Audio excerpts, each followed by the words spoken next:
how to make your own chicken feeds from scratch, thanks to Mr. Zachary, who is the coordinator right here at Kiambu County Poultry Farmers. And before we took a break, tuliwa promise tunarudi kwa machine. Ndo hizi hapa nyuma yangu, nataka Mr. Zachary atuambie what we have here before we get to all of these products that I have right in front of me. So Mr. Zachary, able to fundishe, what is here? We have 3 mixers here. The oldest one is this one. This is the one that we started when we came together. Then all of these are used to mix the mashes together. The raw materials, when they are crushed, they are put into this machine. Then, of course, this is a motor that helps in mixing instead of doing it manually. That's the one that goes loud, the mutambo. Then here, we come and remove the finished goods into the bags. Then, of course, here is the weighing machine.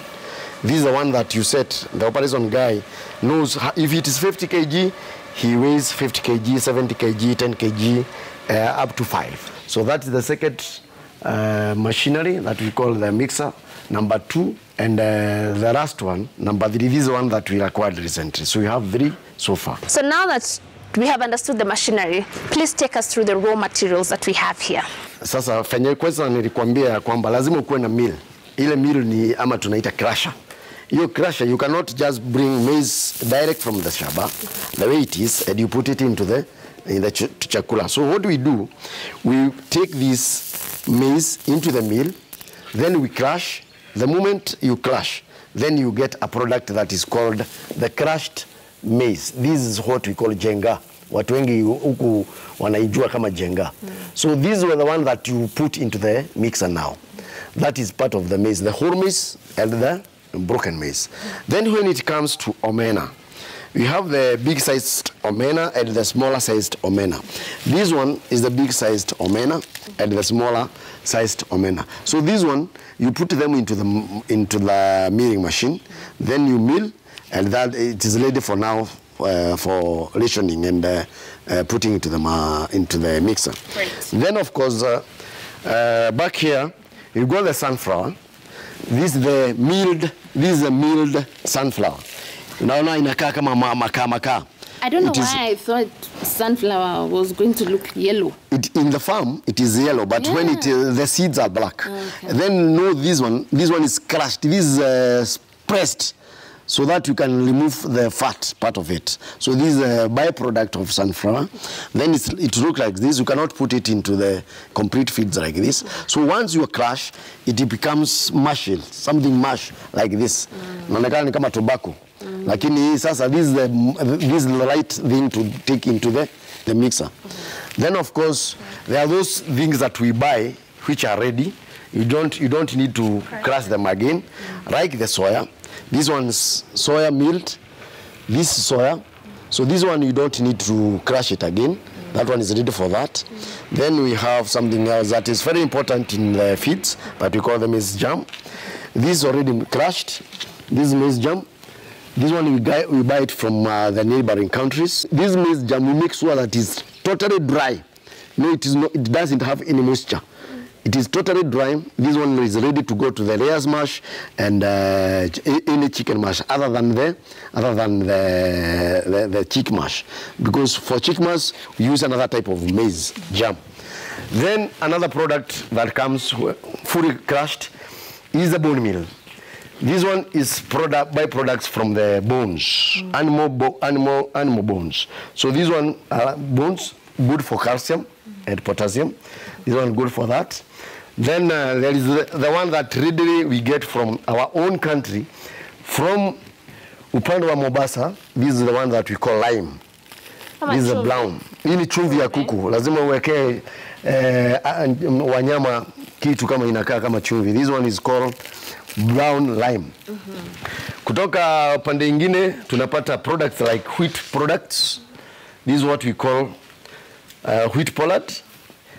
Is a very important ingredient when it comes to manufacturing animal feeds. This is what we call wheat pollard. Right. Among other ingredients that we use.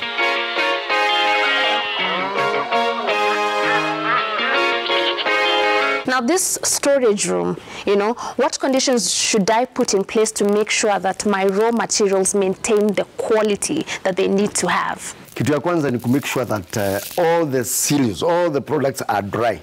They must be dry, no moisture, no weed. So lazima ikuwe umeventilate vizuri so that air inaweza ingia vizuri. Then the place must be totally dry. Then these nini zina produce a lot of dust. So lazima kule juu lazima kukuwe na ventilation. Kitu kingine ambacho inatakikana ni wakati unaweka chakula ambao imemalizika, unaweka juu ya mbao, sio chini. Hii ni wakati imetoka tu kwa machine, unaweka pale. Lakini ikifika pale kwa kustore, unaweka juu ya kitu tunaita bakala. Ile bao kidogo usiweke direct to the floor. Now between the layers, the broilers na kuku wa kienyeji, ni mgani yako more demanding when it comes to nutrients? Na commercial layers. Commercial layers. Kwa sababu yeye anakupatia mayai akishiba. Now for the machinery to be able to serve you well and for a very long time, what kind of servicing do you do? Hizi mashine mingi zao tumezitoa kwa jua kali. Kwa hivyo ile kitu ya muhimu sana ni greasing. Kwa sababu kuna pahali unaona kuna nyololo na kuna ile shaft inaenda chini. Kwa hivyo kitu ya kwanza ni ku make sure ukifungulia haina mzigo. Unafungulia kama iko empty, then sasa unaenda ukiongeza ili iweze kukusanya. Usije ukaweka chakula thenustart. Itakuwa na strain ya kustart. Kwa hivyo kitu ya muhimu sana ni ku make sure oiling and greasing iko sawa na ku make sure kabla husijaweka steamer on hiyo mashini kwa peke yake haina chakula yote. Kuna mkulima anatizama saizi na anauliza sasa mkishatengeneza chakula kiko tayari kinamfikiaje? Tuko na schedule days. Kuna ile siku tunapelekea upande fulani. Kama sisi hapa tuko Elia, tukisema ni upande wa Nairobi kutoka Juja, Ruiru, upande huu wa Kiambu. Hiyo ni safari ya siku moja. Kuna siku ile nyingine kama ni upande wa chini tukielekea Ukambani, kuna ile siku tuna assign. So we have assigned days kwa sababu kila mkulima anajua chakula yake itamfikia siku fulani.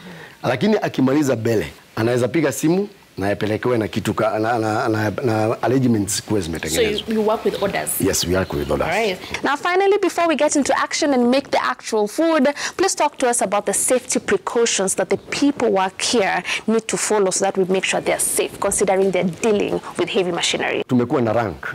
Sio kila mtu anafanya kila kitu. Kuna yule yako supervisor, kuna yule yako tumewafanya na ranking. Kwa hivyo kuna yule supervisor anamwambia utaleta hii wakati huu. Ni kama afanye tu kologa inafanyangwa. Ukienda kuweka mota, ndiye anamwambia ataleta hii. Then of course clothings wanakuwa in dust coats na wakati wanasiaga chakula wanakuwa na ile ya mapua. So hiyo inakuwa imeangaliwa, lakini sio kila mtu anarukaruka. Wakati ameitishwa kile analeta kivyake. Then the next then like something like that. All right, so now can we try mix some fits here?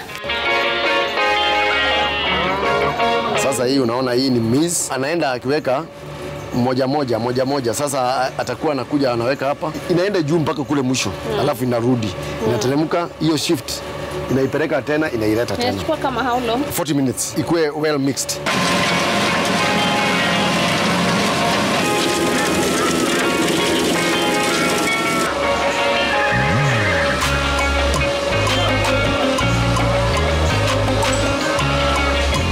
Wakulima tunasema, your hands will get dirty, but you'll be smiling all the way to the bank. Now, thank you so much for watching our Gold Conversation, where our focus was on something absolutely important when it comes to optimum production of your chicken, which is the feeds. We do hope your minds are full of knowledge and your books are full of notes. But for now, let us jump into the space of Agri-Nation.